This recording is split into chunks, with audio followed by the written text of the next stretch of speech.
So now we are going to learn about the stages of civil suit. क्या क्या stages होते हैं civil suit में, किस तरीके से जो सूट है सिविल केसेस में फाइल किया जाता है. So first stage is filing of the suit, मतलब जो प्लीडिंग्स जो है वो कैसे फाइल करते हैं.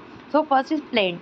The plaintiff files a plaint which outlines there claim and allegation against the defendant. मतलब कि जो प्लेंटिफ है उसका जो भी कहना है, ठीक है, उसको जो भी क्लेम करना है, उसको जो भी एलिगेशंस लगाना है अगेंस्ट डिफेंडेंट पे, मतलब जो सामने वाला पक्षकार है उसके ऊपर वो एलिगेशंस जो लगाता है वो सभी वो मेंशन करता है प्लेंट में. Then return statement. Return statement क्या है? The defendant files return statement which outlines their response to the plaintiff's claim. मतलब प्लेंटिफ ने जो भी क्लेम किया है उसके ऊपर जो डिफेंडेंट है, मतलब सामने वाला जो पक्षकार है, उसका रिप्लाई क्या है उसके बारे में वो दिखता है रिटर्न स्टेटमेंट में. Then second stage is service of process.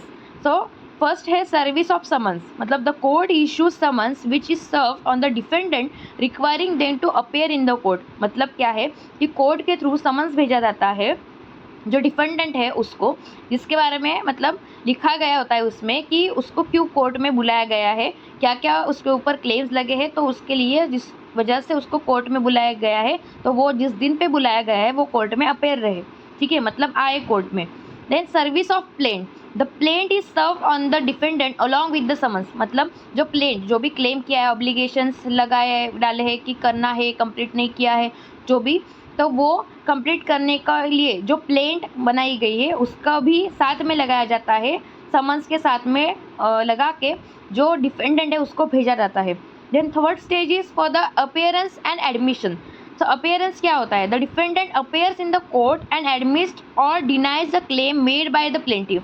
मतलब जब डिफेंडेंट मतलब जो सामने वाला जो पक्षकार है वो जब भी कोर्ट में प्रेजेंट होता है तो उसके ऊपर जो क्लेम लगाए गए हैं, जो आरोप लगाए गए हैं, वो आइदर वो एडमिट करता है, मतलब एक्सेप्ट करता है, या फिर डिनाई करता है, नहीं बोलता है कि ये चीज़ मैंने किया नहीं है, ठीक है.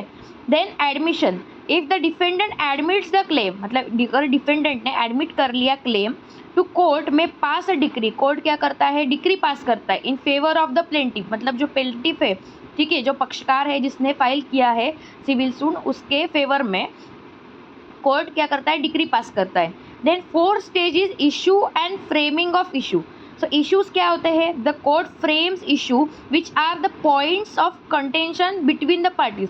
मतलब दोनों पार्टीज के बीच में जो भी इशू, जो भी चीज़ें हुई है, घटना घटी है, वो सबके बारे में इश्यूज जो है क्रिएट करके वो बताता है. कौन? कोर्ट फ्रेम करता है इश्यूज, ठीक है. देन फ्रेमिंग ऑफ इशू का मतलब क्या है? The court frames the issues which will be decided during the trial. मतलब कोर्ट जब इशू फ्रेम करता है और वो सब इशू कहाँ पे डील होते हैं? जब कोर्ट में ट्रायल चालू होता है उस दौरान वो सब इशू जो है वो डिस्कस होते हैं, उसके ऊपर डिसीजन भी दिया जाता है. Then fifth stage is trial. तो ट्रायल मतलब क्या होता है कि एक्चुअली एविडेंस. एविडेंस क्या है? The parties present evidence including documentary evidence and oral testimony from the witness. मतलब जब ट्रायल का स्टेज आता है कोर्ट में तो जो पार्टी जो है, मेन पार्टी, ठीक है, वो एविडेंस प्रेजेंट करते हैं, जिसमें डॉक्यूमेंट्री एविडेंस भी हो सकता है या फिर ओरल टेस्टिमोनी, मतलब किसी विटनेस को बुला के उसकी साक्ष्य मतलब वो भी लिया जाता है. Than argument. आर्ग्यूमेंट क्या होता है? The parties present arguments which summarise their case and highlight the key points. मतलब दोनों पार्टी के बीच में क्या होता है कि आर्ग्यूमेंट उन्होंने प्रेजेंट किया कि किसका क्या क्लेम है, किसका क्या बोलना है, क्या उनको एक दूसरे के साथ जो भी दोनों के मतलब मनमुटाव है या फिर कोई भी ऐसी चीज़ है वो बताते हैं आर्ग्यूमेंट में, जिसको समराइज करते हैं in the case and highlight करते हैं जो की पॉइंट्स है, ठीक है, उसको हाईलाइट किया जाता है आर्ग्यूमेंट्स में. Then next stage is for the judgment. तो जजमेंट में क्या होता है? It verdicts. The court delivers a verdict which is the decision of the court. मतलब कोर्ट क्या करता है कि दोनों पक्षकारों की जो भी साइड है, बाजू है, वो सुन लेके उनके ऊपर जो डिसीजन देता है, ठीक है. Then decree is the court passes a decree which outlines a relief granted to the successful party. मतलब कोर्ट जब डिक्री पास करता है तो जिस पार्टी, जो भी पार्टी विन हुए, ठीक है, दोनों के केस में, तो उसके फेवर में जो रिलीफ है वो ग्रांट किया जाता है. सक्सेसफुल पार्टी जो है उसके लिए, मतलब जो डिक्री पास किया गया है वो उसको रिलीफ देने के लिए दिया जाता है, ठीक है. Then 7 stages for the appeal. Appeal में भी क्या क्या स्टेजेस है? First appeal. फर्स्ट अपील में क्या होता है? The unsuccessful party may file a first appeal to the higher court. मतलब लोअर कोर्ट में आपको अगर सेटिस्फेक्शन नहीं मिला, जो भी डिसीजन आया है, कोर्ट का जजमेंट आया है, तो उसके ऊपर आप अपील फाइल कर सकते हो, ठीक है. अपील कहाँ पे फाइल करोगे? हायर कोर्ट में.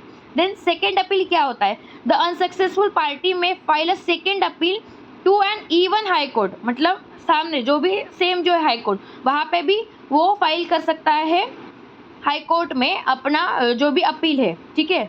Then next stage is execution, ठीक है, स्टेज 8। सो डिक्री होल्डर जो है उसको क्या, मतलब उसका क्या कहना है, उसको क्या माना जाता है, द डिक्री होल्डर में एग्जीक्यूट द डिक्री, मतलब जो एग्जीक्यूट करता है, जो मतलब जिसके फेवर में डिक्री हुआ है उसको एग्जीक्यूट करने का काम भी है डिक्री होल्डर का, which involves taking step to enforce the decree, मतलब जो भी डिसीजन आया है उसको इन्फोर्स, मतलब किस तरीके से उसके ऊपर काम किया जाए और उनको रिलीफ दिया जाए, ये सभी को देखना ज़रूरी है, ठीक है। देन एग्जीक्यूशन प्रोसीडिंग, मतलब द डिक्री होल्डर में फाइल एग्जीक्यूशन प्रोसीडिंग, जो डिक्री होल्डर है, जो मेन जिसके फेवर में डिक्री हुई है, ठीक है, which involve taking steps to attach and sell the defendant's asset, मतलब वो क्या कर सकता है एग्जीक्यूशन के लिए, उसका मतलब जो डिक्री है, ठीक है, तो डिक्री होल्डर में फाइल एग्जीक्यूशन प्रोसीडिंग के लिए वो फाइल करेगा, विच इन्वॉल्व्स टेकिंग स्टेप, जिसमें क्या क्या दिया गया है कि वो स्टेप्स ले सकता है, टू अटैच मतलब खुद के लिए लेना है, या फिर वो सेल कर सकता है, क्या सेल कर सकता है, डिपेंडेंट वो जो डिफेंडेंट है,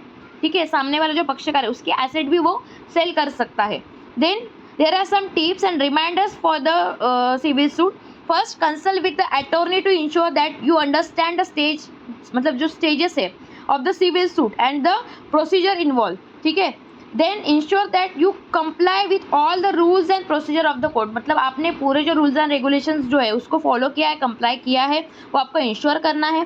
then be prepare to present your case, मतलब आपको क्या करना है कि प्रेजेंट रहना केस के लिए, प्रिपेयर करके रखना है, and evidence during the trial, आपको एविडेंस भी प्रोड्यूस करने हैं ड्यूरिंग द ट्रायल, जब भी